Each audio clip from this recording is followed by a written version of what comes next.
দুনিয়াতে শান্তির একমাত্র পথ হচ্ছে ঈমান আনয়ন করা। ঈমান আনয়নের পর আপনাকে কি করতে হবে? আল্লাহ রাব্বুল আলামিন কুরআনুল কারীমে বলেছেন, আলা বিযিকরিল্লাহিল মুতমাইন্নিল কুলুব। একমাত্র কলবের শান্তি দিতে পারে একমাত্র আল্লাহ সুবহানাহু ওয়া তাআলা এবং তার স্মরণে। স্বয়ং রাসূলুল্লাহ সাল্লাল্লাহু আলাইহি ওয়াসাল্লাম দিনে রাতে ৭০ বার পর্যন্ত ইস্তেগফার পড়েছেন, একটি হাদিসে এসেছে। আরেকটি হাদিসে এসেছে যে ১০০ বার পর্যন্ত রাসূলুল্লাহ সাল্লাল্লাহু আলাইহি ওয়াসাল্লাম ইস্তেগফার পড়েছে। তো আমি আপনি এই ইস্তেগফার এবং আল্লাহ সুবহানাহু ওয়া তাআলা যে বিধিবিধান দিয়েছে সেই বিধিবিধানে যদি শুকর জ্ঞাপন করি, তাহলে আমার আপনার অন্তর ভালো থাকবে, আমরা শান্তিতে থাকব। এর বাইরে আপনি শান্তি পাবেন না। কারণ আল্লাহ রাব্বুল আলামিন যেখানে কুরআনুল কারীমে ৬২৩৬টি আয়াতের ভিতরে রব্বুল আলামিন বলে দিয়েছেন যে আলা বিযিকরিল্লাহিল মুতমাইন্নিল কুলুব, এই কলবের শান্তি দিতে পারে একমাত্র আল্লাহ সুবহানাহু ওয়া তাআলা জিকিরে। তাই আপনাকে জিকির করতে হবে সর্বক্ষণ। সর্বক্ষণ কি জিকির করবেন? সর্বক্ষণ আপনি বলবেন সুবহানাল্লাহ, আপনি বলবেন আলহামদুলিল্লাহ, আপনি বলবেন আল্লাহু আকবার, তারপরে আপনি বললেন লা ইলাহা ইল্লাল্লাহ। এভাবে যদি আপনি জিকির আজগার করতে থাকেন এবং মাঝে মাঝে বলবেন আস্তাগফিরুল্লাহ, আস্তাগফিরুল্লাহ ওয়া আতুবু ইলাইহি, এভাবে আপনি অধিকাংশ সময় জিকির আজগার করবেন।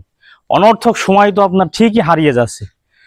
আব্দুল্লাহ বিন বাজ রাহিমাহুল্লাহ তিনি বলেছিলেন যে স্বর্ণের আর কি দাম, হীরার আর কি দাম, দাম তো মূলত সময়ের। একবার যদি আমার আপনার থেকে চলে যায় কখনোই আপনি পাবেন না।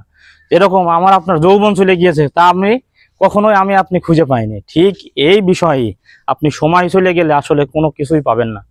তাই সময় যেহেতু আমাদের কাছে আছে, সময় থাকতেই এই সময় যেন আমরা কাজে লাগাতে পারে, আপনি এদিকে লক্ষ্য করবেন। আল্লাহ সুবহানাহু ওয়া তাআলার জিকিরই একমাত্র শান্তি, এটাই হচ্ছে মুখ্য কথা। তাই আপনার কাছে বিনীত অনুরোধ যে আপনি অনর্থক কথাবার্তায় লিপ্ত না থেকে অবশ্যই সর্বক্ষণিক আল্লাহ সুবহানাহু ওয়া তাআলার জিকির করেন, আল্লাহ রাব্বুল আলামিনের নাম ডাকেন, রব্বুল আলামিনকে ডাকেন। রব্বুল আলামিন কোরআন মাজিদে আরেকটি জায়গায় বলেছেন উদউনি আস্তাজিব লাকুম, বান্দা তুমি যদি আমার ডাকো তাহলে আমি তোমার ডাকে সাড়া দিই। সুবহানাল্লাহ।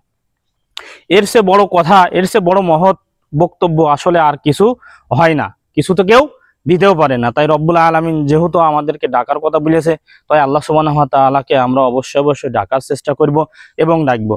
সর্বক্ষণিক জিকির থাকলে আমাদের অন্তরে কলবে ময়লা জমতে পারবে না, বক্রতা আসবে না, মুনাফিকি থাকবে না, কেটে যাবে ইনশাআল্লাহ, আশা করা যায়।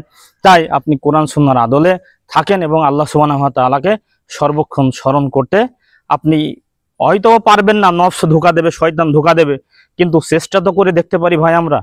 তাই আপনাদের কাছে বিনীত অনুরোধ জানাচ্ছি এই যে আপনারা অনর্থক কথাবার্তায় লিপ্ত না থেকে আল্লাহ সুবহানাহু ওয়া তাআলার জিকির করুন। ওয়া আখিরি দাওয়ানা আনিল হামদুলিল্লাহি রাব্বিল আলামিন। আসসালামু আলাইকুম ওয়া রাহমাতুল্লাহ।